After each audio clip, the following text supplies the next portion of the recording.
Hello everyone, welcome back to Saji's Foodland. ഇന്ന് ഞാനിവിടെ കാണിക്കുന്നത് മലബാർ സ്പെഷ്യൽ ആയിട്ടുള്ള ടയർ പത്തിൽ അല്ലെങ്കിൽ ഒറോട്ടിയാണ്.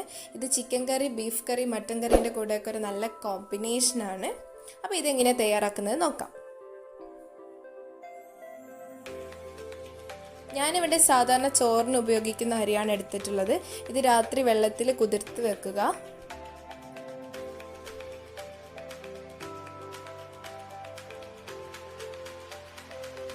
എന്നിട്ട് നന്നായിട്ട് ടൈറ്റായിട്ട് അരച്ചെടുക്കണം. നിങ്ങൾക്ക് ടൈറ്റ് ആവാൻ വേണമെങ്കിൽ കുറച്ച് അരിപ്പൊടി ചേർക്കാം, ഞാനിവിടെ ചേർത്തിട്ടില്ല.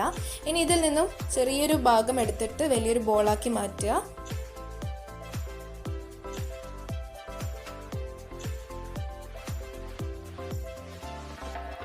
ഇനി ഇതുപോലെയുള്ളൊരു വാഴയിലയിലേക്ക് നമുക്കിത് വെച്ചിട്ട് പരത്തിയെടുക്കാം.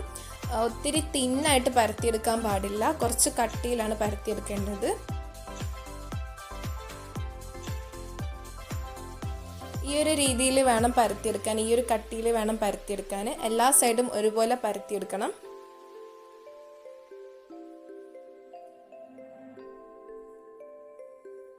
ഇനി ഇതിൻ്റെ മേലെ നമുക്ക് വേറൊരു ഇല വെച്ചിട്ട് കവർ ചെയ്ത് കൊടുക്കാം. ഇത് നമുക്ക് ചൂടായ മൺചട്ടിയിലേക്ക് വെച്ചുകൊടുക്കാം. എൻ്റെത് ഇവിടെ വലിയൊരു മൺചട്ടിയാണ്, ഞാനിവിടെ ഒരു 5 പത്തിൽ എനിക്ക് അതുകൊണ്ട് ഇവിടെ ചുടാൻ പറ്റും.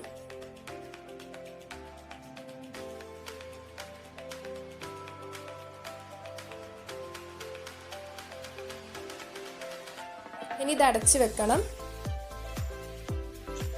ഇനി ഇത് നമുക്കൊന്ന് മറിച്ചിട്ട് കൊടുക്കാം.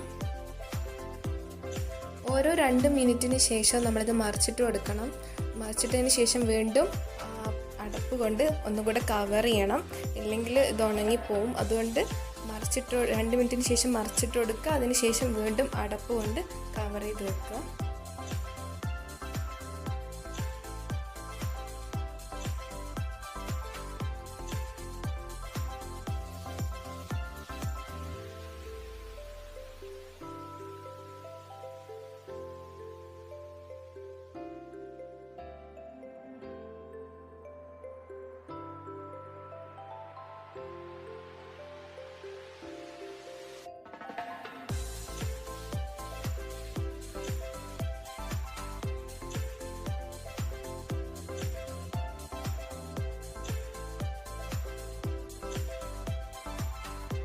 പത്തിൻ്റെ സൈഡൊന്ന് ഇതേപോലെ റോൾ ചെയ്തിട്ട് വാട്ടിയെടുക്കുക.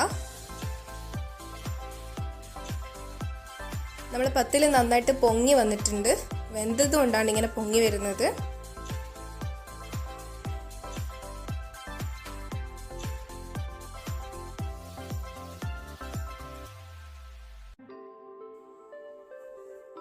നല്ലപോലെ പൊങ്ങി വന്നത് നിങ്ങൾക്ക് കാണാം.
വീണ്ടും ഒന്നുകൂടെ എല്ലാ സൈഡും ഒന്ന് പ്രസ് ചെയ്തിട്ട് റോൾ ചെയ്ത് കൊടുക്കുക.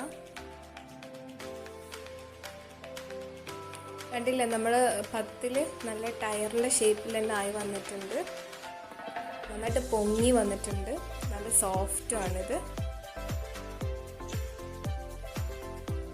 ഇതുപോലെ എല്ലാ പത്തിലും ചെയ്ത് കൊടുക്കുക. ഇനി ഇത് നമുക്ക് പ്ലേറ്റിലേക്ക് സെർവ് ചെയ്യാം.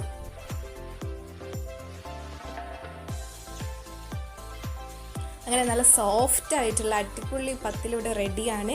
ഇനി ഇത് കഴിക്കുന്നതിന് മുന്നേ ഇതിൻ്റെ മേലെ നെയ്യ് പുരട്ടിയിട്ടോ അല്ലെങ്കിൽ നിങ്ങൾക്ക് തേങ്ങാപ്പാൽ ഡിപ്പ് ചെയ്തിട്ടോ കഴിക്കാം. അപ്പോൾ നല്ല ടേസ്റ്റ് ആയിരിക്കും, നല്ല സോഫ്റ്റ് ആയിരിക്കും.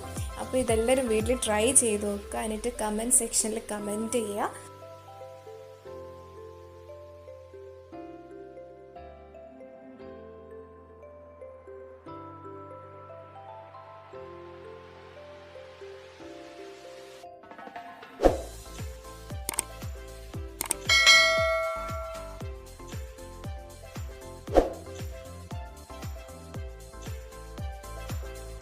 അടുത്ത വീഡിയോ കാണുന്നത് വരെ താങ്ക് യു.